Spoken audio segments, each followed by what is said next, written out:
আপনি যদি নিজেকে বিকশিত করতে চান বা গার্মেন্টস শিল্পে ভবিষ্যতে আরও ভালো অবস্থানে কাজ করতে চান, তবে আপনাকে এই বাংলা চ্যানেলের সমস্ত ভিডিও দেখার অনুরোধ করছি। এই বাংলা টিউটোরিয়ালে আপনি সমস্ত ক্যারিয়ার গাইডলাইন পাবেন। এখানে আপনি garments quality assurance, total quality management, lean six sigma, lean manufacturing সম্পর্কিত অনেক তথ্যপূর্ণ গুরুত্বপূর্ণ ভিডিও পাবেন। যাই হোক, আজকের আলোচনা আমরা শুরু করব। আজকের আলোচনায় থাকবে হোয়াট ইজ টুইস্টিং।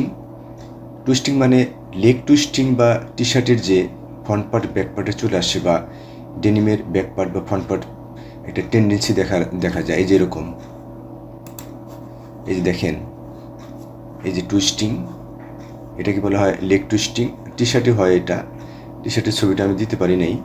তো টি শার্টেও কিন্তু ব্যাক পার্ট ফ্রন্ট পার্টে আসতে চায়। এটি হচ্ছে টুইস্টিং।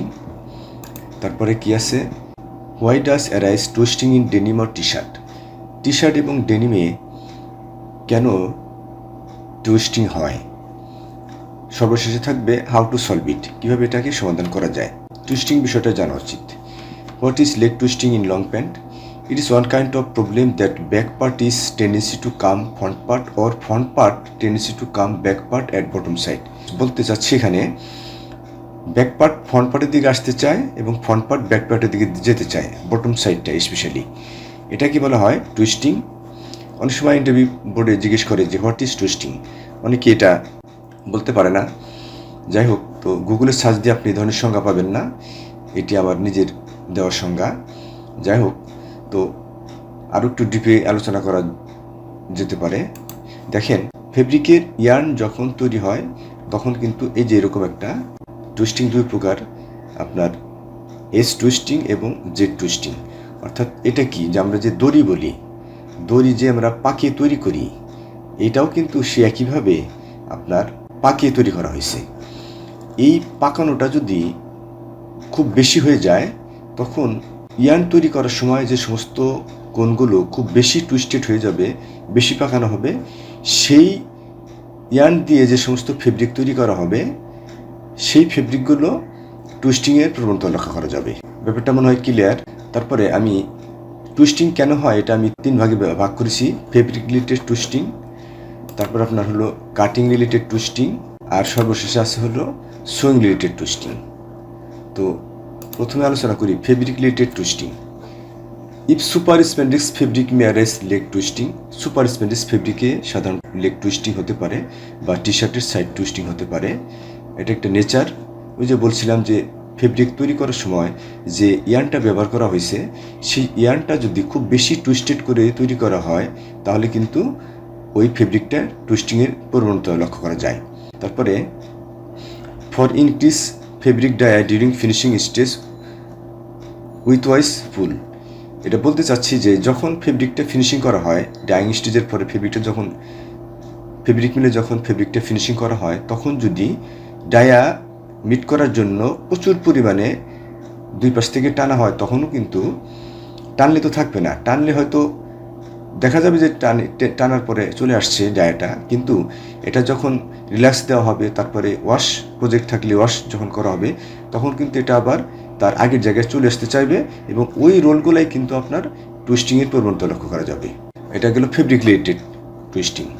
তারপর আছে হলো কাটিং রিলেটেড টুইস্টিংটা কি, এটা খুব একটা গুরুত্বপূর্ণ।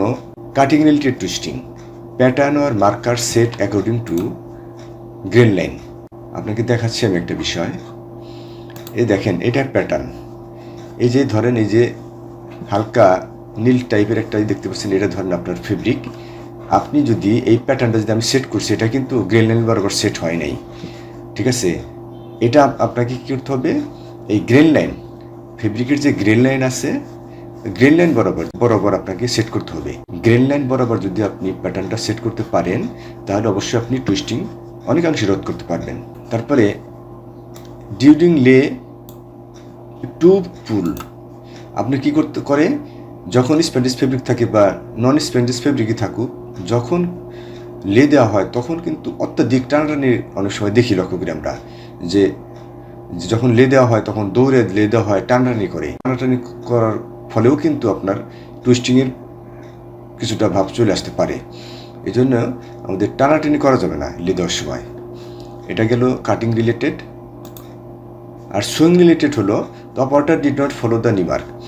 নিমার্কটা কিন্তু অপারেটর ফলো করে না। তো নিমার্কটা অবশ্যই 100% ফলো করতে হবে, নিমার্ক মিলিয়ে কাজ করতে হবে। এবং during process completion the operator extra pull, প্রসেসটা কমপ্লিট করার সময় করে কি ওই নিমার্ক অনেক সময় মেলে না, তাই না মিলায়, তখন কিন্তু এই জায়গার কাপড় জায়গায় আসতে চায় এবং ওয়াশের পরে বা প্রসেস কমপ্লিট করার পরে কিছুক্ষণ পরে সে ফেব্রিক জায়গায় আসতে চায় এবং টুইস্টিংয়ের প্রবণতা লক্ষ্য করা যায়। ব্যাপারটা মানে আপনারা বুঝতে পেরেছেন আমি কী বোঝাতে চাচ্ছি। যাই হোক, তো এবার আলোচনা করব how to solve the leg twisting, কীভাবে লেগ টুইস্টিং সলভ করা যায়। এখানে আমি 8টি কারণ উল্লেখ করেছি। আমরা যদি 8টি কারণ নিয়ে কাজ করতে পারি তাহলে কিন্তু অনেকাংশেই আপনি টুইস্টিং রোধ করতে পারবেন। During fabric inspection observe properly regarding dia, fabric যখন ইন্সপেকশন করা হয় তখন কিন্তু যারা ইন্সপেক্টর আসে তাদেরকে ভালো করে অবজার্ভ করা দরকার যে এই রোল ছাড়ানোর পরে মেশিনে যখন সেট করা হবে তখন এর প্রবণতা কেমন, মানে চেপে আসতেছে কিনা, ভিতর দিকে চেপে আসতেছে কিনা, এটা তাদেরকে কিন্তু অবশ্যই লক্ষ্য করতে হবে। যদি চেপে আসে তাহলে বুঝতে হবে যে ডায়ার প্রবলেম আছে এবং এই ফেব্রিকটা টুইস্টিং আছে। তারপরে ফেব্রিক চেক স্কিউনেস চেক করতে হবে। দেখেন এই যে আমি একটা ভিডিওতে স্কিউনেস কি দেখাইছিলাম, ওই ভিডিওর লিঙ্কটি এই ভিডিও ডিসক্রিপশনে দেওয়া থাকবে, আপনারা দেখে নিন। স্কিউনেস হলো ধরেন এই যে এটা বিফোর ওয়াশ, এই যে দেখতে পাচ্ছেন এই যে ABCD, এটা হলো বিফোর ওয়াশ। আফটার ওয়াশে যদি এই যে আবার নিচে দেখতে পাচ্ছেন A.B. ঠিক আছে, এরকম যদি হয়ে যায় এটাই হলো স্কিউনেস, টেনের ডায়া বাড়ার কারণে আফটার ওয়াশে আবার এই যে এরকম হয়ে গেছে, অর্থাৎ এই যে এইটুক টুইস্টিং দেখেন, এই যে এখানে যদি ধরি এইটুক হলো টুইস্টিং হয়ে গেছে। তো আমরা 100% আমাদেরকে এই স্কিউনেস চেক করতে হবে এবং স্কিউনেস চেক করার পরে যদি এর রেজাল্টটা 4-এর উপরে আসে, 4 বা 4 উপরে আসে, তাহলে ওই রোলগুলা দেওয়া যাবে না। অথবা ওই রোলগুলোর মধ্যে আপনার এই যে যেভাবে আমি যে ছবিতে দেখাচ্ছি মার্কারটা সেট করতে হবে ওই এই অনুযায়ী, যেভাবে যে অ্যাঙ্গেল হয়ে গেছে স্কোয়ার না থেকে যে একদিকে অ্যাঙ্গেল হয়ে গেছে এই বরাবর আপনার হলো মার্কার সেট করতে হবে। আচ্ছা, তারপরে আছে হলো ডিউরিং লে নো পুল, লে দেওয়ার সময় কোনো টানাটানি করা যাবে না, একটু আগে যেটা বলতেছিলাম। তারপরে 4 নাম্বার আছে শুড বি ইউজ অটো লে, দ্যাট মিন ইউজ গার্বার মেশিন, অর্থাৎ অটো লে আছে যে সমস্ত ফ্যাক্টরি বড় বড় ফ্যাক্টরি, সেখানে এখন আজকাল প্রত্যেকটা ফ্যাক্টরি দিয়ে অলমোস্ট আপনার অটো লে দেওয়া হচ্ছে। অটো লে দিলে কোনো টানাটানি পড়ে না, খুব স্মুথলি লেটা দেওয়া যায়। 5 নাম্বার আছে প্যাটার্ন আর মার্কার 100% ফলো গ্রিন লাইন, খুবই গুরুত্বপূর্ণ পয়েন্টটাই, যেটা খুবই গুরুত্বপূর্ণ পয়েন্ট যেটি 5 নাম্বার পয়েন্টটা, যে প্যাটার্ন আর মার্কার 100% ফলো গ্রিন লাইন। এই যে এটা দেখেন সমস্যা দেখাচ্ছি, এই যে আমি প্যাটার্নটা সেট করছি এটা কিন্তু গ্রিন লাইন বরাবর হয় নাই, ঠিক আছে, এটা আপনাকে অবশ্যই গ্রিন লাইন বরাবর প্যাটার্নটা সেট করতে হবে। তারপরে can use face to face marker কি, এই যে দেখেন আমি এটা কিন্তু এই একটা ফ্রন্ট পার্ট একটা ব্যাক পার্ট পাশাপাশি রাখছি, আর ফেস টু ফেস মার্কারটা কি এখানে আমি ফ্রন্ট পার্ট রাখছি, এখানে ব্যাক পার্ট রাখছি। যখন প্রসেসটা কমপ্লিট করা হবে যে এটা এই দিকে থেকে টানবে, ওটা ওই দিকে থেকে টানবে, দুই টানাতে আপনার ফেব্রিকটা টুইস্টিং হবে না, লেগটা টুইস্টিং হবে না। ব্যাপারটা তো ক্লিয়ার। আমি আবারও বলতেছি যে মুখোমুখি মার্কার দিতে হবে, এটা ওই দিক থেকে টানবে আর এটা ওই দিক থেকে টানবে, টানাটানিতে কী হবে যে আপনার লেগ টুইস্টিং হবে না। এটা কিন্তু একটা গুরুত্বপূর্ণ, তবে এটাই করলে কিন্তু আপনার ওই কনভার্সন বেড়ে যায় আর কি। যাই হোক, পরের পয়েন্টে আসি।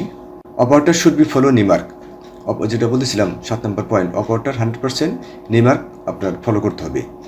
নিমার্ক ফলো করে যদি কাজ করে তাহলে অনেকটা অংশেই লেগ টুইস্টিং রোধ করা যায়।